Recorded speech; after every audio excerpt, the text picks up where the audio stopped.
రాజకీయాల్లో డబ్బు ప్రధానం కాదని నీతి నిజాయితీ నిబద్ధత ప్రజలకు మంచి చేసే వారి విశ్వాసాన్ని పొందడం ఎంతో ముఖ్యమని Adilabad Congress party assembly incharge Kandi Srinivasa Reddy తెలిపారు. శుక్రవారం తన క్యాంపు కార్యాలయం నూతనంగా ఎన్నికైన మున్సిపల్ చైర్పర్సన్ బండారి అనూష్ సతీష్లతో కలిసి పార్టీ సీనియర్లను శాల్వాలతో సత్కరించారు. బండారి అనూషను చైర్పర్సన్ చేసేందుకు చాలా ఆనందంగా ఉందన్నారు. సెక్యులర్ పార్టీల మద్దతుతో ఇది సాధ్యపడిందని తెలిపారు. బీఆర్ఎస్, ఎంఐఎం పార్టీ నాయకులు స్వతంత్ర కౌన్సిలర్తో మాట్లాడి ఒప్పించగలిగామన్నారు. పట్టణ అభివృద్ధికి కృషి చేస్తూ ప్రజల మన్ననలు పొందాలని అనూషను కోరారు. తనను నమ్ముకున్న వారి కోసం తాను రాజకీయాల్లో కొనసాగుతానన్నారు. తనకు పదవి దక్కేలా చేసిన కంది శ్రీనివాసరెడ్డికి బండారి అనూష సతీష్ ధన్యవాదాలు తెలిపారు. ఒక్క రూపాయి కూడా తమతో ఖర్చు పెట్టించకుండా ఒక ఆడబిడ్డకు కానుక ఇచ్చినట్టుగా తనకు మున్సిపల్ చైర్పర్సన్ పదవిని కానుకగా కంది శ్రీనివాసరెడ్డి ఇచ్చారని బండారి అనూష సతీష్ తెలిపారు. నిత్యం ప్రజాసేవలో ఆదిలాబాద్ పట్టణ అభివృద్ధికి తన సాయశక్తులుగా పనిచేస్తానని ఆమె అన్నారు. నమ్ముకున్నోళ్లకు కంది శ్రీనివాసరెడ్డి దేవుడు లాంటి వారిని బండారి సతీష్ అన్నారు. తనను నమ్ముకునే కాంగ్రెస్ పార్టీలో చేరినట్టుగా తెలిపారు.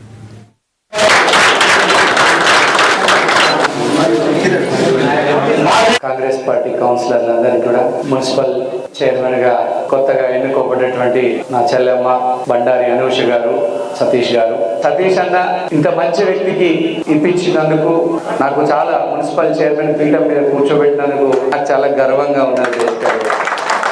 నాయకునికి నమ్మకంగా ఉండడం, నాయకుడు భవిష్యత్తులో ఏ వ్యూహం నిర్మిస్తుండో ఆ వ్యూహానికి అనుగుణంగా నడుచుకోవడం, ఇవన్నీ రాజకీయ ఎత్తుగడలు. బండారి సతీష్ గారికి ఎన్నో, ఆయన ఎప్పుడు కూడా ఇప్పటికీ అడగండి బండారి సతీష్ గారిని, ఆయన ముందే చెప్తున్నా, ఆయన ఎప్పుడు కూడా నాకు మున్సిపల్ చైర్మన్ పీఠం కావాలని అడగలేదు. కంది శ్రీనివాస్ రెడ్డి పట్టుబట్టి ఆయన మున్సిపల్ చైర్మన్ చేసిండు తప్ప ఆయన నాకు కావాలని అడగలేదు. మీరు ఒక్కటి గుర్తుపెట్టుకోండి, వచ్చే 25 సంవత్సరాలు నేను రాజకీయాలలో ఉంటే 25 సంవత్సరాలు కూడా నాతో పాటు తోడుగా రాగలుగుతాడు బండారి సతీష్ గారు అన్నటువంటి ఒక లక్ష్యం, ఒక గొప్ప విజన్ తోని, భవిష్యత్తు మీద అవగాహనతోని నేను చేసిన, నాకు నమ్మకం ఉంది. మీరు ఇంకోటి గుర్తుపెట్టండి, బండారి సతీష్ గారు ఇది ఒక్కటే పోస్ట్తోనే ఆగిపోతారని మీరు అనుకోకండి. భవిష్యత్తులో ఆయన ఇంకా మంచి పదవులు అధిరోహించవచ్చు.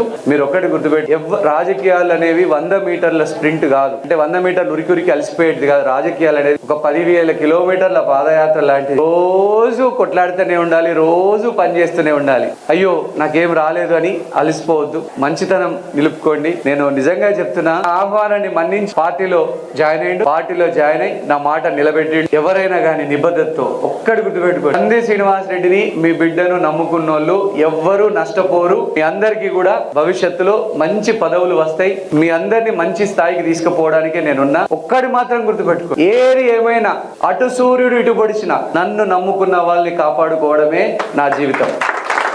ఎంత దూరం పోయినా, ఎన్ని డబ్బులు ఖర్చయినా, ఎన్ని వనరులు ఖర్చయినా, నమ్ముకున్న వాళ్ళని కంది శ్రీనివాస్ రెడ్డి వదిలిపెట్టాడు. ఒక్కసారి మాట ఇస్తే డబ్బులకు గాని పదవులకు గాని లొంగిపోయే వ్యక్తి నేను కాదు. నా అంటూ ఒక వ్యక్తిత్వం ఉంది, ఉన్నత లక్ష్యాలు. మీరు ఇంకోటి కూడా చెప్తున్నా, ఒక ఎమ్మెల్యే పోస్టుతోనో కంది శ్రీనివాస్ రెడ్డి ఆగిపోతాడు అనుకున్న వాళ్ళు మీ భ్రమ. నేను ఒక ఎమ్మెల్యే పోస్టుతోనూ ఆగిపోను. 20 సంవత్సరాల టైం ఇవ్వండి, నాకు 15 సంవత్సరాల టైం ఇవ్వండి, ఏ పోస్టు కొట్టి చూపిస్తానో మీకే తెలుస్తుంది.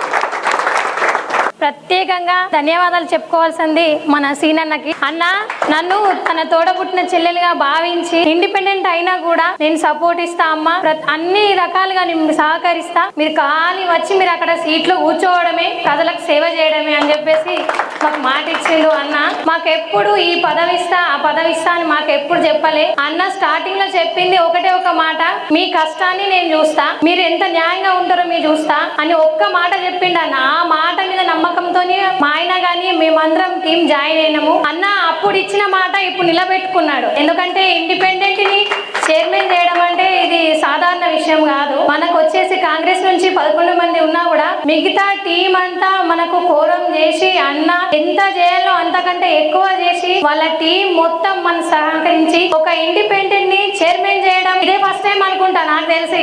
దీనికి ప్రత్యేకంగా అన్నకి మరొకసారి ధన్యవాదాలు చెప్తున్నా. అన్న ఏదైతే నమ్మకంతో నాకు ఈ పదవిని మొత్తం నమ్మకం పెట్టుకొని మన ఆదిలాబాద్ ప్రజలకి మంచి చేయాలని కోరికతో ఇచ్చిండో, ఆ నమ్మకాన్ని నేను ఒమ్ము చేయకుండా, అలాగే మన మున్సిపల్ మున్సిపాలిటీ నుంచి ఏ చిన్న సమస్య ఉన్నా మన ప్రతి ఒక్క కాలనీకి మన కాంగ్రెస్ కౌన్సిలర్లు కూడా నా దాకా తీసుకొస్తే ప్రతి ఒక్క సమస్యని 24 గంటలు మేమిద్దరం శ్రమించి తీరుస్తాం. అలాగే అన్న మాటను కూడా తీయకుండా అన్న ఏది చెప్పినా మేము ఎక్కడ సమస్య ఉన్నా తెలుసుకొని చేస్తామని మరొకసారి తెలియజేస్తున్నా. ఈ అవకాశాన్ని ఇచ్చినందుకు అన్నకు ఇంకోసారి ధన్యవాదాలు తెలియజేస్తున్నాను.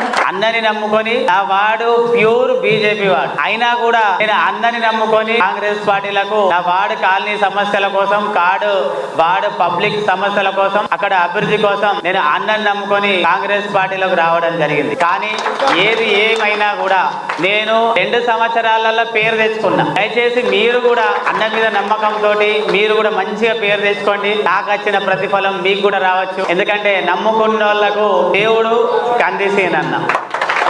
ఒకవేళ కొన్ని ఈక్వేషన్లలో నాకు టికెట్ రాకున్నా కూడా నేను అన్నకు ఒకటే మాట చెప్పిన, అన్న మీరు నా కోసం ఎంతో పని చేసిండ్రు, ఓడిపోయినా ఒకవేళ ఇండిపెండెంట్ గా ఓడిపోయినా కూడా నేను మీ మనిషినే అని చెప్పేసి బరిలో ఉన్నా. దాని తర్వాత ఒక ఇండిపెండెంట్ క్యాండిడేట్ ని చైర్ మీద కూర్చోబెట్టిన కనుక స్టేట్ లో మన ఆదిలాబాద్ ఒకటే. ఎందుకంటే కొన్ని తప్పిదాల వల్ల 11 సీట్లు మనకు వచ్చినాయి. 11 సీట్ల ఉన్న కౌన్సిలర్లకు 17 మందిని నాకు యాడ్ చేయించి నన్ను చైర్మన్ కుర్చీలో కూర్చోబెట్టిండు పెద్దన్న. అవకాశం ఇచ్చి నా మీద నమ్మకం కొద్దీ ఏదైతే